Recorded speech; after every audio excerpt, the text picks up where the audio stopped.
uma época em que o sol se escondia por trás de nuvens pesadas, lançando sombras longas e sinistras sobre a pequena vila de Salem. As casas de madeira, com suas janelas cerradas, pareciam esconder segredos sombrios, e os habitantes sussurravam medos profundos nas ruas estreitas à noite. As árvores pareciam sussurrar histórias antigas ao vento, enquanto a vila mantinha um silêncio inquietante. Mas sob a superfície aparentemente pacífica, algo estava prestes a acontecer. Algo que mudaria a história para sempre. E foi em uma dessas casas, à luz trêmula de velas, que a escuridão e o desconhecido se encontraram. As acusações começaram como murmúrios, ecoando pelas paredes de madeira como um segredo terrível e proibido. A vila de Salem estava prestes a ser consumida por uma histeria coletiva, uma caça às bruxas que iria abalar as suas fundações até o seu núcleo. Esta é a história que vamos explorar hoje, um episódio que nos levará aos recantos mais sombrios da história, onde a fé e o medo colidem, onde a inocência e a culpa se entrelaçam. Bom, eu sou o Ari Miguel e sejam muito bem-vindos ao canal Porão de Histórias. E se ainda não for inscrito, eu peço que você se inscreva e já deixe o seu like para fortalecer. Lógico, se você gostar desse tipo de conteúdo e agregar algum valor para você. Então, sem mais enrolação, vai lá, pegue algo para beber ou comer, se ajeite mais, cuidado com a postura e bora para a história. 1689. Os ventos da guerra sopraram sobre a terra, dando início ao conflito conhecido como a Guerra do Rei William. Essa guerra era uma das 6 guerras intercoloniais e ficaria marcada na história como a Guerra dos 9 Anos. Os campos de batalha estendiam-se entre França e Inglaterra, deixando um rastro de devastação por onde passavam. Uma consequência inevitável desses conflitos foi o surgimento de um grande número de refugiados, forçados a abandonar as suas terras e lares em busca de segurança.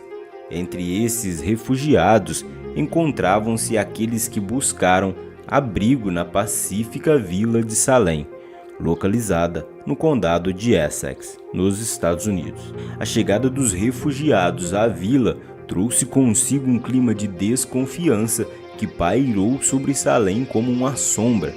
As famílias nativas daquelas terras, que tradicionalmente subsistiam da economia gerada pela próspera Baía de Massachusetts, olharam com desconfiança aos recém-chegados, cuja subsistência se baseava principalmente na agricultura. Essa diferença de estilo de vida e interesses logo se transformou em uma rivalidade intensa entre os dois grupos. Bom, naquele mesmo ano, Samuel Parris foi nomeado pastor da igreja local.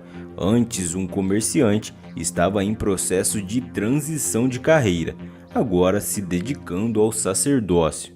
Acompanhado por sua esposa, 3 filhas, uma sobrinha e seus escravos, John e Tituba. Assim, se estabeleceu em Salem. No entanto, muitos da comunidade não o viam como uma figura religiosa inspiradora. Alguns o descreviam como uma pessoa rígida e avarenta, o que gerava conversas e especulações na vila. Não demorou muito para que as superstições e medo começassem a se espalhar, e logo as pessoas passaram a encarar os eventos de Salem como obra do diabo. A vila de Salem já enfrentava um período de decadência, com escassez de produtos e um aumento constante nas tensões entre os refugiados e as famílias nativas. O que estava prestes a acontecer desencadearia uma histeria coletiva, mergulhando Salem em um dos capítulos mais sombrios de sua história. Janeiro de 1692 marcou o início de uma terrível reviravolta em Salem. A filha do reverendo Parris, Elizabeth, com seus 9 anos de idade, e sua sobrinha, Abigail, de 11 anos, começaram a exibir comportamentos verdadeiramente perturbadores. Gritavam a plenos pulmões, alegando sentir picadas invisíveis e criaturas rastejando sobre suas peles. Desesperadas, se arranhavam e emitiam gritos angustiados. Objetos eram arremessados contra as paredes. Sons estranhos ecoavam pela casa, e as duas se contorciam de forma bizarra pelo chão. Logo, uma terceira menina, de nome Ann Putnam, de 11 anos, também apresentou os mesmos sintomas aterrorizantes. As notícias desses eventos perturbadores se espalharam rapidamente pela vila, e as preocupações se multiplicaram. As meninas então foram levadas ao médico local, que as examinou minuciosamente, porém não conseguiu encontrar nenhuma explicação médica para os sintomas, que ele ousou sugerir que talvez o sobrenatural estivesse envolvido. Sob pressão dos magistrados, as meninas, em seu estado de aflição, apontaram um dedo acusador para 3 mulheres da comunidade: Sarah Good, uma mulher que vivia nas ruas; Sarah Osborne, uma senhora pobre; e, como muitos devem imaginar, a escrava Tituba. As 2 Saras proclamaram sua inocência e juraram que não tinha qualquer envolvimento com as estranhezas que assolavam as meninas. No entanto, Tituba tomou um rumo diferente e se declarou culpada de todas as acusações. E o pior ainda estava por vir. Durante o seu interrogatório, Tituba relatou que o diabo havia aparecido para ela em formas terríveis, como cães negros, gatos avermelhados e pássaros amarelos. Ela detalhou como vendeu a sua alma em troca de favores e como um homem, um servo do diabo, havia lhe apresentado um contrato que ela prontamente assinou. E para aumentar ainda mais a histeria na vila, Tituba afirmou que não estava sozinha nisso. Ela alegou que havia muitas outras pessoas em Salem envolvidas com o diabo e juntas conspiravam para destruir os puritanos. A notícia se espalhou como fogo, lançando Salem em um estado de medo e suspeitas generalizados e marcando o início de um dos capítulos mais sombrios da história da comunidade. E assim a caça às bruxas de Salem teve seu início. A vila, já mergulhada em caos com a caça às bruxas se intensificando cada dia mais, tornou-se um caldeirão fervente de medo e suspeita. As pessoas, assombradas pela incerteza, começaram a apontar dedos em todas as direções, até que chegaram a Martha Corey. Martha era uma mulher de profunda devoção, sempre engajada em assuntos relacionados à igreja. No entanto, ela não escapou das acusações de bruxaria que varriam Salem. Esse caso em particular causou um grande tumulto e uma histeria ainda maior, pois se alguém como Martha, que era considerado uma figura religiosa exemplar, não estava livre das garras do demônio, o que esperar para os outros habitantes da vila? A onda de acusações ultrapassou os limites de Salem, atingindo pessoas de outras vilas, e em 27 de maio de 1692, um tribunal especial foi criado para lidar com esses casos, sob a ordem direta do governador William Phips. A primeira pessoa a ser julgada nesse tribunal foi Bridget Bishop, conhecida por ser uma mulher fofoqueira e de comportamento promíscuo. Quando interrogada, ela negou veemente todas as acusações. No entanto, mesmo com sua negação, Bridget foi considerada culpada, e em 10 de junho ela se tornou a primeira pessoa a ser enforcada por bruxaria em Salem, lançando uma sombra de horror sobre a vila, que perduraria por muito tempo. e assim deram início aos julgamentos em Salém, em uma corte composta por 7 juízes implacáveis. Os acusados eram forçados a enfrentar as acusações por conta própria, sem a ajuda de advogados, o que revelava uma tarefa hércula, dado que quase todas as acusações se baseavam em evidências espectrais. Essas evidências, se é que podemos chamar assim, eram constituídas por sonhos, visões e pressentimentos. Por exemplo, se alguém tivesse um sonho no qual seu vizinho era retratado como uma bruxa ou um bruxo, isso era considerado uma prova séria e levado muito a sério. De fato, essas eram as únicas provas, entre aspas, disponíveis sobre as pessoas de Salém. Aqueles que ousavam negar as acusações eram submetidos à punição máxima, ou seja, à morte. Já aqueles que confessavam ser bruxos e apontavam outros supostos bruxos recebiam penas mais leves. No entanto, essa prática só servia para aumentar o número de acusados e alimentar ainda mais a histeria em Salém. Cotton Mather, um respeitado ministro puritano da região, enviou uma carta à corte, pedindo que os sonhos e visões não fossem utilizados como provas, mas infelizmente o seu pedido foi negado e o tribunal continuou a condenar pessoas acusadas de bruxaria. Nos meses seguintes, 18 pessoas foram enforcadas e a vila de Salém se afundava cada vez mais nas trevas. Foi somente quando o presidente de Harvard apelou para um bom senso que uma mudança começou a se vislumbrar. Ele denunciou o uso de evidências espectrais para condenar pessoas e enviou uma carta ao governador William Phips. Nessa carta ele afirmava, entre aspas, "É preferível deixar escapar 10 pessoas suspeitas de bruxaria do que condenar uma pessoa inocente." Fecha aspas. Essa mensagem finalmente lançou uma luz sobre a irracionalidade que havia tomado conta de Salém, e o início de uma virada nos eventos estava à vista. No dia 29 de outubro, o surto da histeria em Salém atingiu até mesmo a casa do governador William Phips. Sua própria esposa foi acusada de bruxaria. Diante da crescente pressão e ao ler as cartas do presidente de Harvard, o governador tomou a decisão crucial para proteger a sua família. Ele proibiu a realização de novas prisões por bruxaria. Ele ordenou a soltura de vários condenados e suspendeu o tribunal que havia causado tanto terror.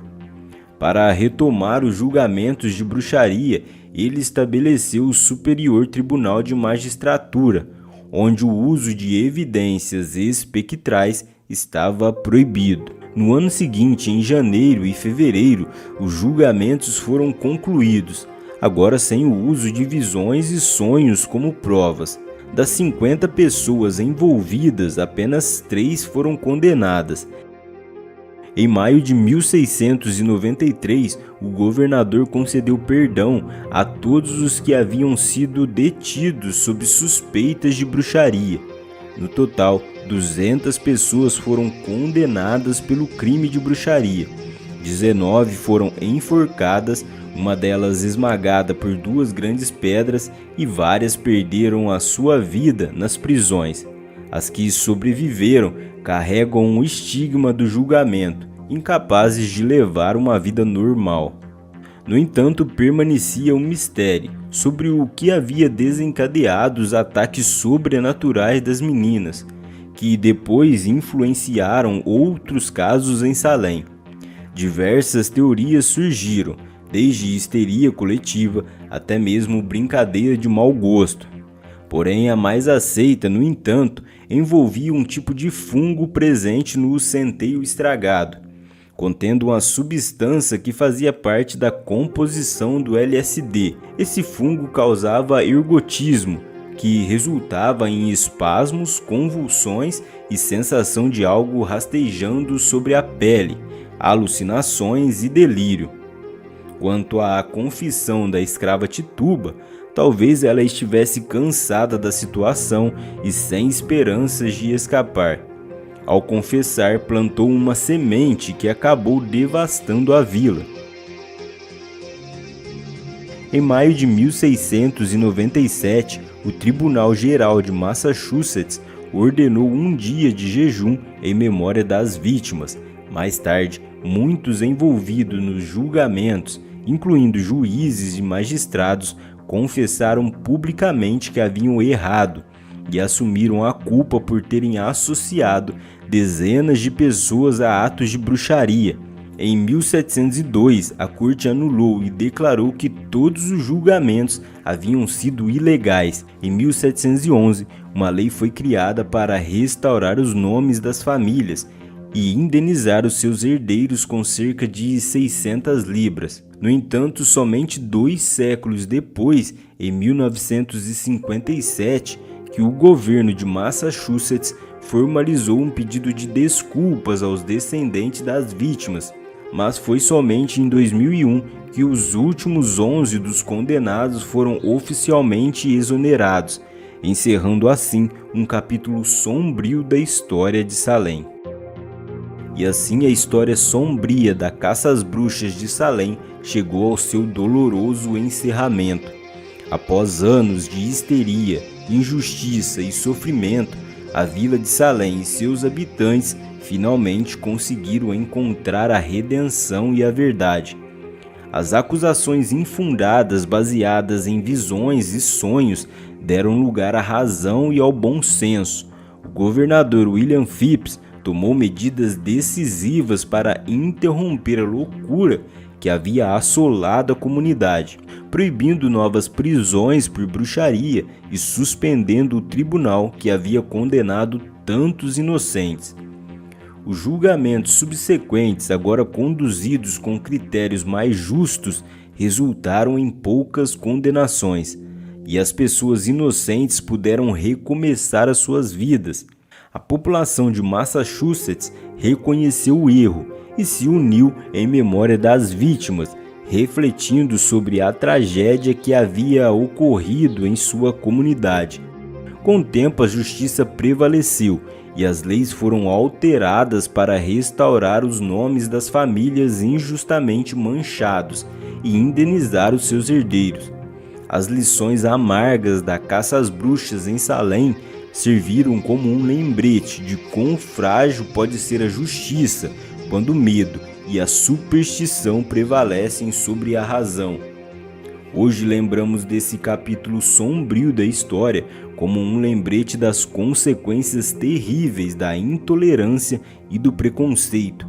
A história de Salem nos ensina que devemos sempre buscar a verdade, proteger os inocentes e preservar os princípios fundamentais da justiça e da equidade. Bom, pessoal, esse foi um dos episódios mais sombrios da história, a caça às bruxas de Salem. Deixe aqui nos comentários o que vocês acham sobre esse episódio. Bom, eu vou ficando por aqui, um forte abraço, fiquem todos com Deus e falou!